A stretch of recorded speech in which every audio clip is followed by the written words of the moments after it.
Rather like Zac Efron, the Jonas Brothers can't go anywhere without being screamed at. Before, when we were standing around, we were like, wow, this is a lot going on. We were kind of blown away. It was pretty amazing. We were having a blast. Since rocketing to fame on the back of their self-titled album and their support tour of Miley Cyrus, Kevin, Joe and Nick have scored their own headlining tour, a 3D concert film and a television series. So how do they keep it real?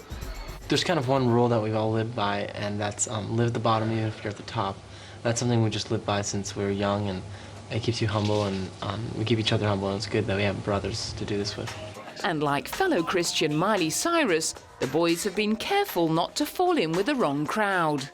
We surround ourselves with people that we know will either be a good influence or, that share the same mindset that we do, because that is, a key ingredient to a downfall is the people that are around you and who are influencing you. So we pay very close attention to who is around us and who our friends are. It was baby brother Nick's early start in show business that kick-started the group's career. After being discovered singing in a barber shop at the age of 6, he'd become a Broadway veteran and was writing his own songs by the time he was 12.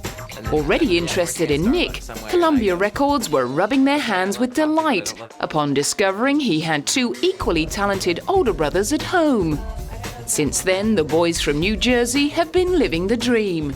Living the dream is definitely one of our slogans. I don't know, it's definitely one of those things that we say before we go on stage every night because it's so true.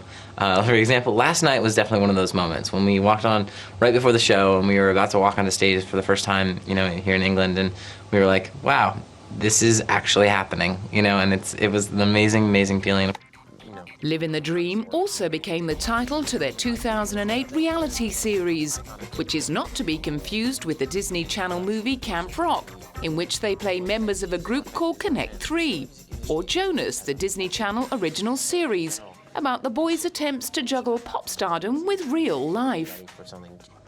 It's funny, like you really have to kind of sit back sometimes and take it all in.